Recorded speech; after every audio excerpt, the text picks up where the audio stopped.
What is going on, everybody? Welcome on into TTP Sports. Long time, no see. I'm back from vacation, just in time for the Eagles to start. 1 o'clock game down in Tampa Bay. It's hot as shit. They have an amazing first half. Offense looked spectacular. There was a lot of creativity that I liked, and we're like, oh my god, Kevin Patullo, I didn't know you had this in your bag. There were freaking flips to Dallas Goedert. There were some fake tush pushes that were very fun to watch. The defense was doing its thing in the first half, and then everything fell apart in the second half. Now, this is still after an Eagles victory. They still won the game. They moved to 4-0, which, when you look at big picture mode, when you start the entire season off against Dallas, Kansas City, Los Angeles Rams, and Tampa Bay, 3 tough teams, not counting Dallas. Kansas City, Rams, Tampa Bay, those are 3 tough teams in this league to play against. And you start that schedule 4-0, that's still a very good thing to do, especially when everything is still not figured out yet. We've seen the flashes. Obviously, we saw the flash last week in that second half offensively against the Rams in that big comeback. Today, we saw that flash in the first half today, and then it just magically disappeared again, where it kind of felt like, and Jalen Hurts talked about this post-game in last week's game against Los Angeles, where it feels like they got to stop playing not to lose. And it kind of felt like when they got to that big lead, when you start the second half, they got too conservative. They got to playing it safe, and they were just trying to run the clock out, and they just weren't doing anything. They just couldn't stay on the field. They just kept bringing their defense back on the field, literally 3 and out, 3 and out. Maybe they get a first down here or there, but then 3 and out, 3 and out, 3 and out, and you're throwing your defense out there on the field constantly, and especially when you're playing down in the weather that it is in Tampa Bay, where it feels like it's over 100 degrees. Trust me, I know, because I was down in Florida that week, and that sun is fucking killer with the humidity, especially this, going into fall at this point. It's still hot down there. Yeah, that's not going to be good for your defense. Your defense is going to be gassed. Your defense is going to be cooked. And the defense, they still made big plays in this game to keep you within, winning distance. They made some turnovers. They made clutch plays. And granted, yes, the only thing I really blame defensively for this game is the 2 blown coverages on those long touchdowns that should have never happened. The one play where Jahad Campbell was put running back into coverage, never should it be a case. And then the one in the first long touchdown pass, the 70-yarder, where you have Makuba and Reed Blankenship trying to dive out for the ball. Makuba's falling over himself, and then Blankenship just misses swatting the ball away, and then that just goes for a touchdown.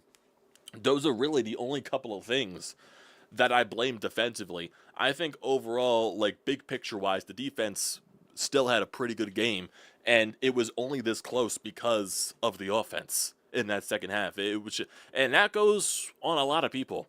I know we all want to immediately point the blame finger and point fingers to Kevin Patullo, and granted, I'm not taking blame off Kevin Patullo whatsoever, because this is, still things that need to be worked out on the way of their play calling, because we see creativity. We saw that in the first half. We saw the explosiveness that this offense can have when we saw it in the second half last week against the Los Angeles Rams. But it goes back to what Jalen Hurts said last week. They got to stop playing not to lose. And this one, they just got too conservative. It felt like it felt like it kind of was half-assed.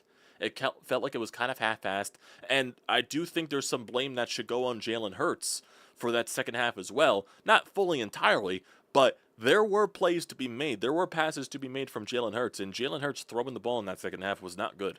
He was not good. For how great Jalen was in the first half, he was not good in the second half. There were some open plays to A.J. Brown that he either completely underthrew him or completely overthrew him. There were a few open routes that A.J. Brown had in that second half, which, you get those passes to A.J. Brown, he does some magic. You get down into the red zone, you probably score a couple of more times, and this game is not as stressful as it needed to be. but you miss those passes, and then you get into sequences where, Saquon still can't fully get going. You lost Lane Johnson again in this game, so that was annoying. You lost Jalen Carter for a little bit. There were some guys going down with injury. Tyler Steen left for a little bit in the first half before he came back in the second half, so there were a lot of weird things that were going on in that aspect, but it kind of felt like in certain situations Jalen was forcing the ball to A.J. Brown, and there were especially situations where you're forcing it to A.J. Brown. It was the same type of play, the same type of route like 3 straight times, and it was just A.J. Brown getting locked down and Jalen Hurts forcing the ball his way where A.J. can't make a play on it. To where, okay, maybe target somebody else besides A.J. Brown, maybe go after Devontae Smith, maybe go after Dallas Goedert or something like that. We understand. We want A.J. Brown to have the ball more. We definitely do. But you gotta make sure he's in a position to make the play when he's fully locked down, and sometimes, and maybe in double coverage, because one of those passes was into double coverage and almost got picked off from Jalen Hurts.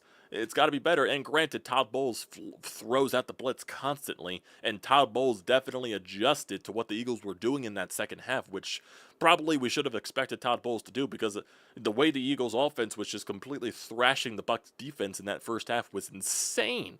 Jalen with some great runs, some great passes. Like I said, those little scoop passes where you just weren't expecting it up the middle to Dallas Goedert. There was a lot of creativity that I liked, that I want to see more consistently, but it just completely went away in that second half. But then also, Jahad Campbell gets a nice interception, and there's like, it's weird when you fucking play the Bucs, because I'm not saying the Bucs aren't a good team. They are a good team. They are, and they definitely were missing some pieces. But when you get to certain parts in the game, you cannot let Baker Mayfield stay alive. You cannot let Baker Mayfield stay within range, because for some reason Baker Mayfield, when he plays pissed off, and he just pulls magic bullshit out of his ass, he definitely does. And there definitely was a lot of fucking problems with the refereeing today. It just kind of felt like, oh, we're going to throw a flag, we're going to pick up the flag. Oh, sorry, it's not a flag anymore, because there was a roughing the passers that were very soft. There were some questionable calls that were on the Eagles, blah, blah, blah, blah, blah. It's just like, what was going on here? What's going on here? What's going on here? And then we're still doing the plays where we're running it on 3rd and long instead of trying to, convert a first down. We're playing it too safe. We're playing it not to lose. We're just trying to, get maybe some extra yardage so we can have a better position to punt the ball or something like that. Just giving up on the play.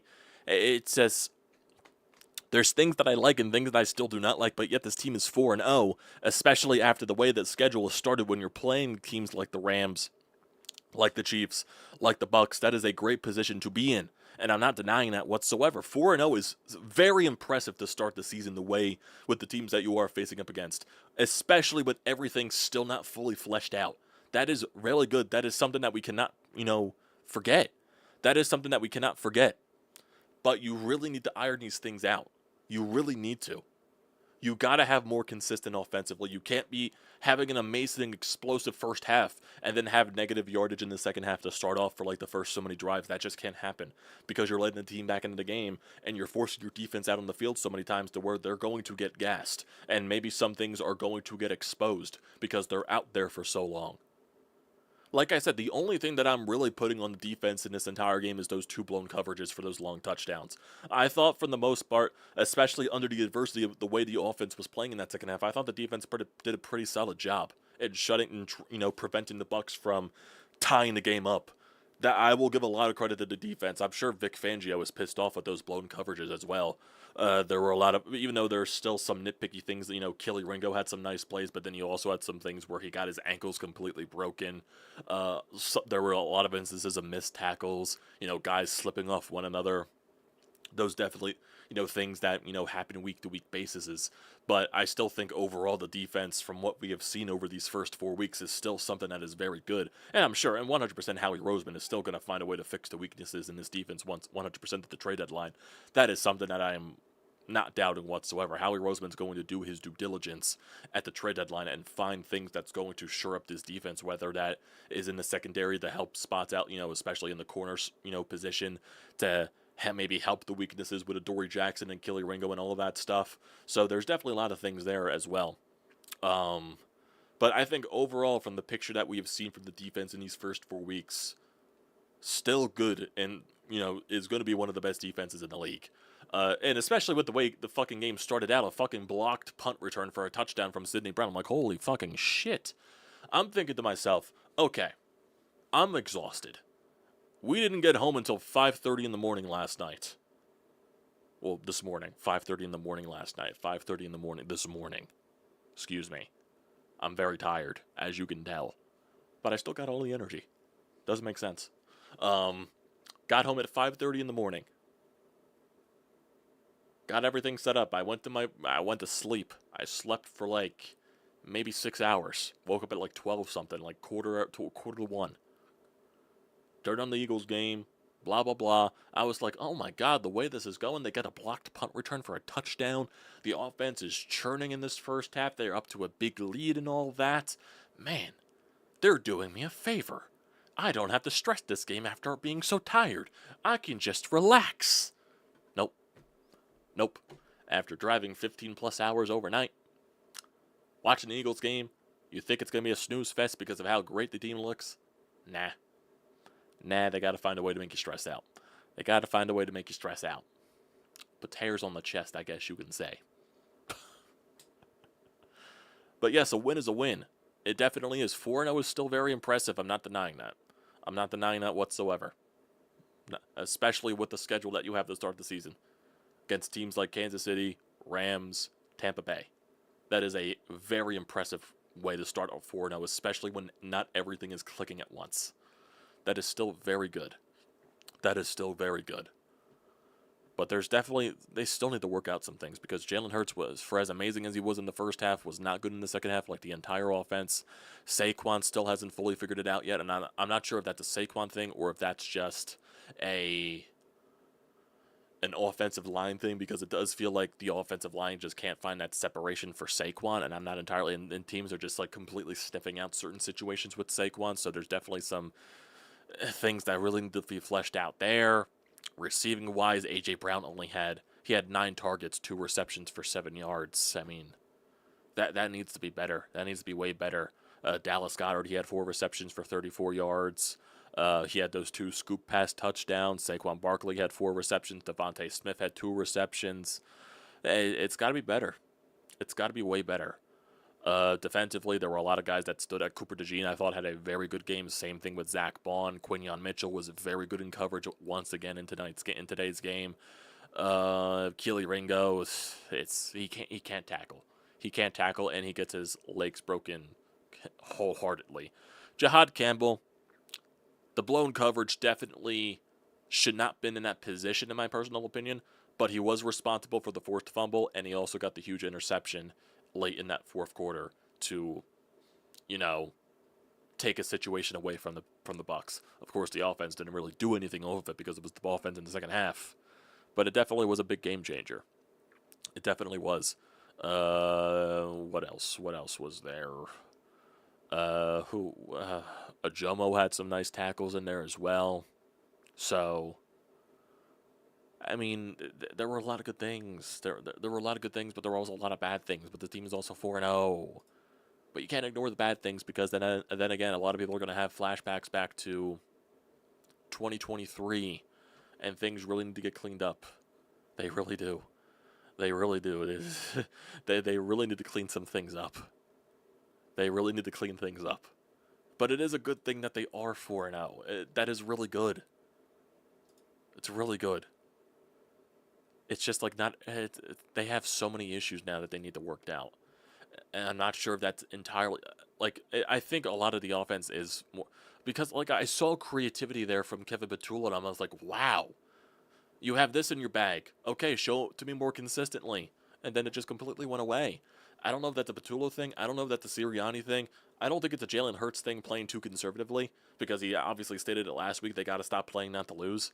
But I do throw some blame to Jalen Hurts in that second half for missing some passes that he 100% should have had. 100%. There were some passes to A.J. Brown that he should have hit. And the game probably wouldn't have been as stressful if you do hit those passes. So Jalen wasn't good either in that second half. So you gotta put the blame on all sides here, in my personal opinion, for this game. You know what I mean? What else? What else? What else? What else? What else? Um, yeah, it was just a crazy, crazy way to end the game.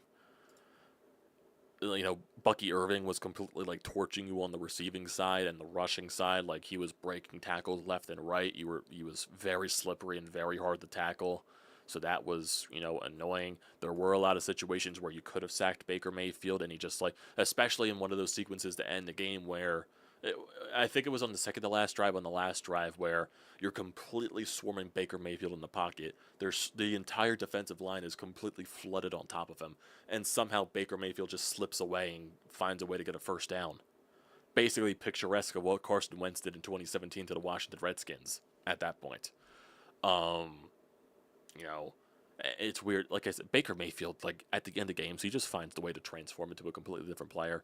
And there were a lot of instances where Eagles players were getting into his face. You know, Quinion was getting into his face. Nick Sirianni was even getting into his face at some point. So Baker Mayfield definitely plays off of emotion. That is one thing that is very common with Baker Mayfield. As weeks go on, he plays with just complete emotion. I think he thrives off emotion. He thrives off of being pissed off, if that makes sense. Granted, he didn't have some weapons in today's game. Mike Evans was out. There were some things missing on the defensive side for Tampa Bay as well. But it's just like, you definitely don't want to play that game with Baker Mayfield and getting him pissed off. Now, that sounds like a very, you know, loser way of talking. But like when you watch Baker Mayfield play, he pulls random bullshit out of his ass and just turns into a completely different player when the game gets late. It was I was like, oh my god, are they actually gonna blow this? That's basically what all of us were thinking. Are they actually gonna fucking blow this? Is Baker Mayfield gonna pull all the bullshit out of his ass? Maybe. Thankfully, it wasn't enough. Thankfully, it wasn't enough. Because my god, that a loss like that would not be the thing that I want to see. Just coming back from fucking vacation. Holy shit. Holy shit. Here's something right here. This is from Shane Haff on Twitter. Targets in the second half. A.J. Brown had 5. Grant Calcaterra had 1. And Will Shipley had 1. Dallas Goedert, Saquon Barkley, and Devontae Smith had 10 targets in the first half. That resulted in 10 receptions for 97 yards and 2 touchdowns. And it combines for 0 targets in the second half. It's crazy. It is crazy.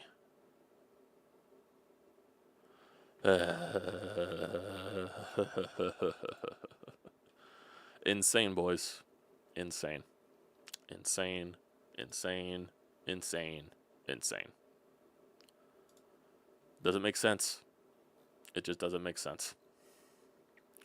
It was a nice week, though. It was a nice week vacation-wise. I did post some shorts out there, so hopefully you guys saw some of those. Posted those on like Tuesday and Wednesday and all that. Definitely was a very fun vacation. Disney was fun. All that. Saw a lot of Epcot for 2 days. Magic Kingdom on Friday was nice. Very hot down there. Very hot. Ate a lot of food. Wish I ate more food. Because, you know, why not? It was a good time. It was a good time overall. Did not get sunburned. Definitely got the extra protection with the sunscreen. I made sure of that. But overall, it definitely was a very good vacation. It was a very good... I'll probably have more in detail on the vacation as we move on to this week. I'm just very tired. Because after this, I'm going to wait for Brodes to do his thing and then edit that and then just relax the rest of the night. Because I am very tired. I did not sleep once. Well, I did sleep once, but it was very, very minimal in the car ride back home. We left around like 12. So we got like fully getting on the road at like 12 something. We got home at 5:30 last night after like stops in between. We stopped at a couple of Buc-ee's once again on the way home. Then we stopped at a Wawa in North Carolina. I believe it was North Carolina. And then after that, we just went home. So, gotta be honest. Wawa in North Carolina, for some reason, fucking slapped at like 10 o'clock at night. I got a couple of the French toast breakfast sandwiches. Things were fucking burning hot, but they tasted fucking fresh as shit. So, is it culture shock? I have no idea, but Wawa down south kind of slaps. I'm gonna be honest. Wawa down south kind of slaps. What was my favorite part of the vacation? Oh boy, what was my favorite? I'm trying to think. I guess Magic Kingdom. Magic Kingdom on Friday was probably my favorite. I did like Epcot though. Epcot's always a good time. Epcot probably overall of the Disney parks in Florida is probably the best. I would just do Epcot, Magic Kingdom, Hollywood Studios, Animal Kingdom. Granted, I've only been to Animal Kingdom once, and that was a while ago. Hollywood Studios, we weren't there for that long. And granted, the one ride that we were trying to get on at the end was the Rise of the Resistance for one of the Star Wars rides, and the ride broke down before we can even get onto it. They were having a lot of technical difficulties. It's like they do a lot of that briefing stuff, like the Star Wars story rides. They bring you to the ride, you go into the room with all the stormtroopers and all that stuff. Then before you get onto the ride, we were in line and they were having a lot of technical difficulties. They told us, okay, we're having technical difficulty. We're just going to try to figure it out. We'll let you know when we find something out. And then so many minutes later, they said, oh, we got to shut the ride down for tonight. And granted, that was like right when the park was closing. So that sucked. But overall, I would say Magic Kingdom Halloween was fun. Rides were good. I got bit a lot, though, by bugs. My legs were all bit up. It's crazy. It was crazy. But overall, it was good. Japan and Epcot, very fun. Good food. It was like the Food and Wine Festival or something like that down in Epcot this week. So there was a lot of different foods out there. And granted, with all the Halloween-themed food as well. Very good. Very good. Very, very, very, very, very good. Also, we did a good Italian restaurant in Disney Springs the first night when we were there. So overall, it was very good. It was very fun. But like I said, I'll go into way more detail this week because this week is definitely going to be very weird in terms of there's no Phillies this week until Saturday when the NLDS starts. And then we definitely talk some Eagles over the course. We do some Phillies previews as well, depending on who they're going to face in the NLDS, whether that's the Dodgers, the Mets, or the Reds, depending on, because they're still deciding on what's going on with that game, that wild card round in that series tonight, because the Reds control their own destiny at this point. But the last time I saw the Mets, because it's like, okay, because the magic number for the Reds is 1, and if the Reds win, they automatically make it, or if the Mets lose, the Reds get in. So the Reds completely control their own destiny. Let me see. I just want to see. Currently, right now, Mets are losing 4-0, and the Reds are losing 4-2. Mets are in the top of the 6th with a runner on first base and 1 out, but we'll see. Yeah, Phillies, Eagles, then Phillies again. So what is it? Yeah, the way it's like the Phillies play Saturday, then they're off Sunday, and then they play Monday. I guess that works, so you don't counter with the Eagles. Maybe that's why they did that. I'm not entirely sure. Maybe that's why the MLB did that. They skipped the Sunday just so they don't counter things with football. But yeah, it's interesting. Definitely excited for that. Flyers preseason obviously is underway. Their regular season starts next week. So a lot of interesting things we can go into. Definitely. We do have some voicemails here on the Anytime Hotline. We might as well get to those. We got 3. From Tyler, from Austin, and from Sean. So definitely we'll get to those. We'll get to those as well. Might as well do those now, actually, so we can get to you guys in the chat. So actually, let's get to Austin. His is the shortest. Birds, birds, birds, birds. Go birds. Well, short and sweet. Gotta love it. Let's see. Let's go to Sean. It's becoming a pattern, Amadeus. Squeaking wins out. Again, you're kind of left with as many questions as answers, but you got the win. If you had told me before the start of the season in that 4-game block that they would be 4-0, again, it's not how you do it, it's how many you get, and they got all 4. Again, though, offensively, don't know what the hell the disconnect was between what we saw in the first half and what that slop was in the second half. And the receivers have to be frustrated. I mean, his play sheet must be put on a postage stamp. I mean, it's the same plays over and over. If you can't get the ball to your receivers through the air, maybe try running them on a reverse. They have to be involved. You can see A.J. Brown getting frustrated out there, and I'm sure Devontae Smith is as well. Defensively, look, your rookies were exploited, but Jahad Campbell made the play when you had to make it. Ringo needs to work on his tackling. That tackling was pretty abysmal, but overall he did okay. You got the win. We overcame the heat, which I'm honestly tired of hearing about, and you got the win. On to Denver. Yeah. I mean, honestly, yeah, that was a big talking point going into the entire week was the heat down in Tampa Bay, which I kind of was tired of that too, because that was basically, it felt like that was just the main talking point besides anything else. And yeah, you did. It is hot down in Tampa Bay. Like, yeah, I'm not going to deny that, but everybody has to play in Tampa. Well, everybody that was on the schedule has to play in Tampa Bay.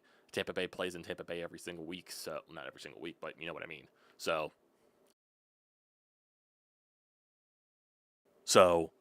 it was just a tiresome storyline. Yeah, they are finding ways to win, which is very good, especially after the way this schedule is. It's very good to find ways to win like they're doing, but they really need to start figuring it out on a consistent basis, just the overall flow of the game offensively. Because while some of the young guys on the defense got exploited, the defense overall was still very good and clutch for you today. Offensively, we've seen the good moments over the first half and the second half of this week and last week. But it's hasn't been that more, because what we saw in the second half today, was more than what we've seen the entire season. The first half and the second half of this week and last week has been rare this year. So, if that makes sense. So, it's something that they really need to figure out. They really need to figure out. Let's get to Tyler. Then we'll get to you guys in the chat. Then we'll wrap it up. Well, you're going to have to start working on blocking that, or we're going to have to start working on banning that field goal block, huh? What's going on, man? If the push ain't good enough, the field goal block will be. But I'll tell you what, man, this game made me heated. We got to work on our football. We got to stop playing conservative. We got to stop playing scared. Kevin Patullo really has to get his shit together, or Jalen Hurts has to be the coordinator quarterback. Because I'm gonna tell you right now, this conservative shit ain't gonna cut it. Especially when in the second half you have countless lessons learned, or should be learned, that Barkley is getting bitten down on and not being able to move anywhere. If you're going to get Barkley up the field by this point, you're going to have to fake a tush push every single time just to get him running up the field and get him room. Because that touchdown was cool, but the rest of the game, I mean, it was ugly from start to finish in the second half. It was almost like the Rams last week, but only the Eagles were going through falling victim to getting come back on. But the only thing that stopped that was the interception toward the end of the game. I think it was Jalen Carter who intercepted the ball, but I'm not quite sure. But we got the interception from the defense just for nothing to happen. And we had to bait in one of the Tampa Bay players to get us a safety for us to win the game. It's just, conservative football isn't going to work. As Christian McCaffrey once said, "Oh, this offense was so predictable, sitting on his couch." I'm going to have a drink after this one, man, but I'll talk to you next time. 4-0, that's really all that matters. Go Birds, peace. I hope it's not getting to a point where the offense is too predictable. Like how you brought, that Christian McCaffrey thing is, that's nightmare fuel, to where he can literally just predict and see what the Eagles are doing offensively on that play. That was just, don't want to be reminded of that, and I really hope that's not the case. They really need to fix these. Like, yes, being 4-0 is really important. That's what matters most at the end of the day. But they really need to fix stuff. They really need to clean stuff up offensively. It's because the defense, I think, over the whole course of the year is going to be good. It's offensively, you just don't know what you're getting half to half. That's the problem. That is the major problem. And if you look at the schedule now upcoming, you have another 1 o'clocker next week against Denver. And Denver, so far, they are 1-2. They play the Bengals on Monday Night Football tomorrow, so we don't know what's going to be. They've had 2 losses in a row, and they were both close games. So the Broncos are going to keep it close. They do have a good defense, and offensively, you never know. Things that are left to be desired. Then after that, you have a Thursday night. So you have a short week next week, basically. Sunday afternoon football against Denver, then a Thursday night game against the Giants. So that's going to be a very short weekend. With the Giants, they just lost middle league neighbors for the year with a torn ACL. That sucks. Then after that, you play at Minnesota on the road at a 1 o'clock game, and then against New York once again at 1 o'clock, and then you have your bye week. So you have 4 more games until your bye week. Against 2 of them against New York, 1 of them against Minnesota, who was a 2-2 team. Where is JJ McCarthy still hurt, or is Carson Wentz? I don't remember.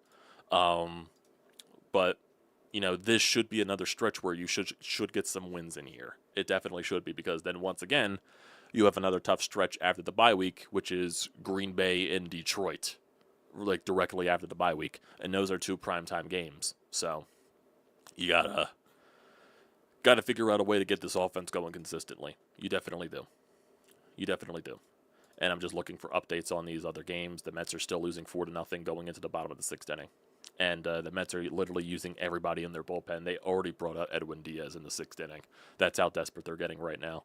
Which makes sense. But that is crazy to even say. Let's get to you guys in the chat. Wentz is still the quarterback. Okay.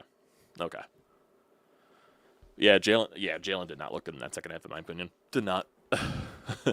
Total opposite of last week, of course. Not happy with throwing Saquon to the Wolves over and over, but a win is a win. Yep. Yeah, they got to stop playing scared. I do agree. Yeah, the 2 blown coverages were Makuba overplaying the ball, and Jahad Campbell shouldn't have been in that coverage, just in general. Those are 2 mistakes, but Jahad Campbell didn't make up for it. So 2 rookie mistakes. But overall, I think the overall picturesque of the defense was still good. Besides, like, more of a Achille Ringo, if that makes sense. We better not play their week 4 ever again. How many years in a row is this? Yeah, I don't know why the NFL loves scheduling us against Tampa, in Tampa every year, week 4. It's weird. Stop running it on third. No permanent shade structures on the sideline. They had people holding the canopies. What is this, ancient Egypt? What are you going to do? Eagles are they're not a bad 0-4 team. I don't think they're a bad team whatsoever. It's just that offensively, there's so much left to be desired, and it should be way better than it is. Amadeo, Tampa is in the first place. Tampa is the first place Baker played that had an NHL team, and he plays quarterback with a hockey mentality. Cleveland and Charlotte did not have a team, and he only got a cup of coffee with the Rams. Yeah, he plays off of emotion. He definitely does. He plays off of emotion. Man. Yeah, the injury to the Malik Neighbors was definitely brutal. That sucks for him. That MetLife turf. That good old MetLife turf. One of the richest teams in the sport, in the richest cities, and they can't afford real grass. Reminds me of the Rams fans saying they would have beaten us in the NFC divisional round without the snow. Classic. Well, that will do it for today, everybody. Gotta wait for whenever Brodes does post his thing, do his editing, then I'm relaxing for the rest of the day because I am so fucking exhausted. Which you guys could probably understand. That car ride home was long. It was long and I barely slept. So, we'll have more throughout the week. We'll see what we do. Debating on what to talk about this week, because obviously it's really just waiting until who the Phillies play. Maybe we could do some reactions to what the wild card rounds are, like more pay attention to the wild card round that'll be more pertaining to the Phillies, because that'll be, the wild, like whoever the Dodgers are playing, because the Phillies will play whoever the Dodgers face, whether it's the Reds or the Mets. So maybe we'll pay attention to that series more or something like that. So we'll see. But you'll see stuff pop up in the subscription feed. We'll definitely do that.